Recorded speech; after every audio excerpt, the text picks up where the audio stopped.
গল্পের শুরুতে আমরা ইডেন নামের এক ছেলেকে দেখি যে তার অ্যাপার্টমেন্টে ঘুমিয়ে আছে। হঠাৎ এক অদ্ভুত শব্দে তার চোখ খোলে। সেই শব্দ শুনে ইডেন খুব ভয় পেয়ে যায় এবং সে সরাসরি দরজায় তৈরি ছোট্ট একটি গর্ত দিয়ে বাইরে তাকাতে থাকে, কিন্তু বাইরে কেউ থাকে না। এরপর ইডেন এসে টিভি অন করে দেয়, কিন্তু টিভিতে সিগন্যাল আসছিল না এবং পর্দায় একটি এমার্জেন্সি ওয়ার্নিং চলছিল। এটা দেখে ইডেনের খারাপ লাগে যে হঠাৎ সিগন্যাল চলে গেল এবং এই এমার্জেন্সি ওয়ার্নিং কেন আসছে। সে এই ভাবছিল। এমন সময় বাইরে থেকে মানুষের জোরে চিৎকারের আওয়াজ আসতে থাকে। সে সাথে সাথে জানালার দিকে দৌড়ায় এবং সে যেই তার বারান্দায় পৌঁছায় অমনি তার জ্ঞান উড়ে যায়। সে দেখে মানুষ এদিক ওদিক দৌড়াচ্ছে, যেন কিছু বড় ঘটতে যাচ্ছে। ইডেনের কিছুই বুঝতে পারে না যে এত সব কী হচ্ছে। আর তখনই সে দেখে একটি হেলিকপ্টার তার পাশের বিল্ডিংয়ে ধাক্কা খেয়ে ক্র্যাশ হয়ে গেছে। এটা দেখে ইডেনের পা তলায় মাটি সরে যায়। আর তখনই তার নজর নিচে এক মেয়ের উপর পড়ে, যে ভিড়ের মধ্যে হয়তো হারিয়ে গিয়েছিল এবং একা দাঁড়িয়েছিল। ইডেন তাকে দেখে লোকজনকে ওই মেয়েটির সাহায্যের জন্য চিৎকার করতে থাকে, কিন্তু পরের মুহূর্তেই ওই ছোট মেয়েটি তার আশেপাশের লোকজনের উপর হামলা করতে শুরু করে এবং মানুষকে কামড়াতে থাকে। এটা দেখে ইডেন বুঝে যায় যে মানুষ জম্বি হতে থাকছে। ভয়ে ইডেন দ্রুত বারান্দা থেকে বেরিয়ে এসে নিজের অ্যাপার্টমেন্টে ঢুকে যায়। আর তখনই একজন লোক ইডেনের ঘরে আসে। তাকে দেখে ইডেন খুব ভয় পেয়ে যায়, কারণ ইডেন বুঝতে পারছিল যে সেও জম্বি। আসলে এটা ইডেনের প্রতিবেশী হয় এবং সে ইডেনকে বলে, ভয় পেও না, আমি জম্বি নই। সে বলে, আমার সব বন্ধু জম্বি হয়ে গেছে এবং তারা আমার উপর হামলা করেছিল, কিন্তু আমি তাদের থেকে নিজেকে বাঁচাতে তোমার ঘরে ঢুকে পড়েছি। এরপরে ইডেনের প্রতিবেশী বাথরুম চায়। ইডেন তাকে বাথরুমের পথ দেখিয়ে দেয় এবং যখন সে বাথরুমের দিকে যাচ্ছিল তখন ইডেন তার গলায় জম্বির কামড়ের চিহ্ন দেখে ফেলে। দেখে ইডেন বুঝে যায় যে এই প্রতিবেশী শীঘ্রই জম্বিতে পরিণত হবে। তাই ইডেন নিজের নিরাপত্তার জন্য একটি ছুরি তুলে নেয়। কিছুক্ষণ পর ইডেনের প্রতিবেশী বাথরুম থেকে এসে ইডেনের হাতে ছুরি দেখে বুঝে যায় যে ইডেন তাকে জম্বি ভেবে মেরে ফেলবে। তখন সে ইডেনকে বলে, দেখো, আমি জম্বি নই। এ কথা বলতে বলতে তার চোখ বদলাতে থাকে এবং দেখে ইডেন বুঝে যায় যে তার ওপর ভাইরাসের প্রভাব পড়তে শুরু করেছে।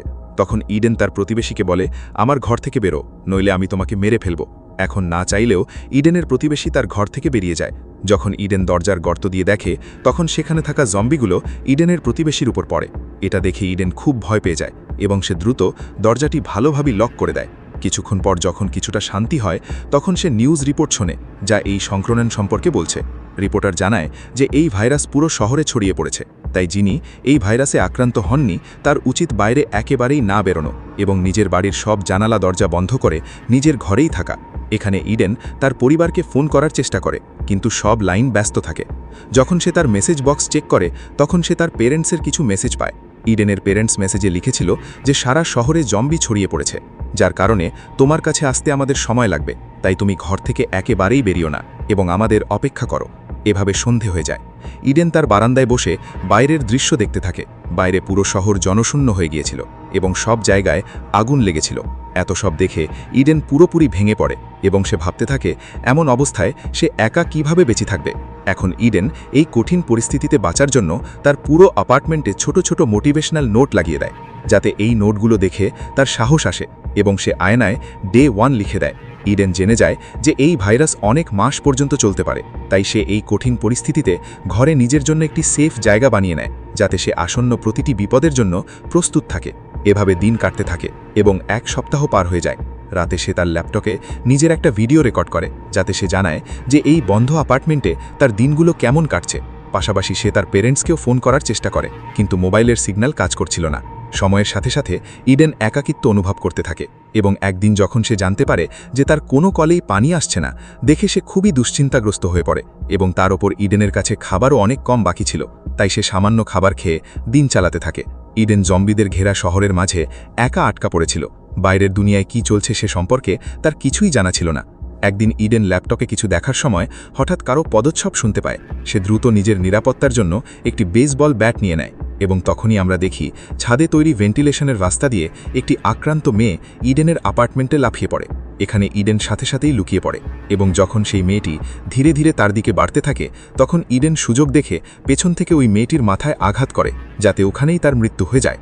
এরপর ইডেন দ্রুত গিয়ে একটি সার্ফবোর্ড দিয়ে সেই পথ বন্ধ করে দেয়, যাতে সেদিক দিয়ে আর কোনো জম্বি ভেতরে ঢুকতে না পারে।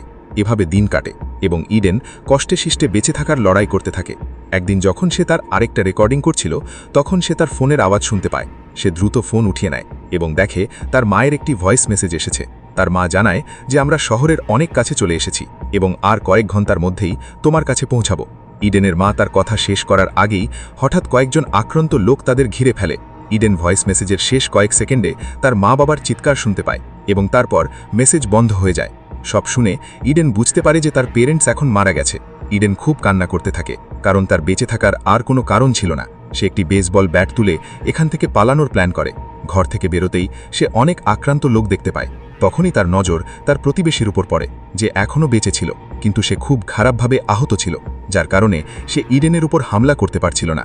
এরপর ইডেন বিল্ডিং থেকে বেরোনোর কোনো রাস্তা খোঁজার চেষ্টা করে, কিন্তু কোনো রাস্তা পায় না, কারণ প্রতিটি জায়গায় জম্বি দাঁড়িয়েছিল। দেখে ইডেন বুঝে যায় যে সে এতগুলো আক্রান্ত মানুষের মধ্যে থেকে এখান থেকে বেরোতে পারবে না। আর যখনই সে তার অ্যাপার্টমেন্টের দিকে যাচ্ছিল, তখনই আক্রান্ত লোকেরা ইডেনের উপর হামলা করে বসে। কিন্তু ইডেন কষ্টে শিষ্টে নিজেকে বাঁচিয়ে নিজের অ্যাপার্টমেন্টে ঢুকে পড়ে এবং ফ্রিজ দরজার সামনে এনে দরজা ভালোভাবে বন্ধ করে দেয়, যাতে বাইরে থেকে কোনো আক্রান্ত দরজা ভাঙতে না পারে। এখন না চাইলেও ইডেনকে আবার নিজের ঘরে থাকতে হয়। কয়েক সপ্তাহ ঘরে একা থাকার কারণে ইডেন পুরোপুরি ভেঙে পড়েছিল। এই পরিস্থিতিতে ইডেনের বেঁচে থাকা কঠিন হয়ে গিয়েছিল। আর তখনই পুরো শহরের বিদ্যুৎ চলে যায়। দেখে ইডেন আরও বেশি গভীর শকে চলে যায় এবং সে ভাবতে থাকে যে এখন আমি সামনের জীবন কিভাবে কাটাবো। না খাবার কিছু আছে, না সিগন্যাল, না বিদ্যুৎ। সব ভেবে ইডেন নিজেকে আরও বেশি একা অনুভব করতে থাকে। এরপর ইডেন নিজের জীবন থেকে বিরক্ত হয়ে তার ল্যাপটপ অন করে এবং তাতে ভিডিও রেকর্ড করতে থাকে। সে ক্যামেরার দিকে তাকিয়ে বলে যে আজ ভাইরাস ছড়িয়ে পড়ার 42 দিন হয়ে গেছে। সে জানায় যে বেঁচে থাকার জন্য আমি সব কিছু করেছি, কিন্তু এখন আর সহ্য করতে পারছি না। গত 2 দিন ধরে আমি না খেয়েছি, না পানি খেয়েছি। সে বলে এভাবে চেপে চেপে বাঁচার চেয়ে ভালো যে আমি নিজের জীবন শেষ করে দিই। এরপর পুরো 42 দিন এই কঠিন পরিস্থিতিতে বেঁচে থেকে সব শেষ করার সিদ্ধান্ত নেয় এবং যখনই সে নিজেকে ঝোলাতে যাচ্ছিল, তখনই তার নজর সামনের একটি বিল্ডিংয়ের ওপর যায়, যেখানে সে একটি মেয়েকে দেখতে পায়। এতদিন পর মেয়েটিকে দেখে ইডেন একেবারে শক হয়ে যায় এবং ইডেন বাঁচার নতুন আশা পেয়ে যায়।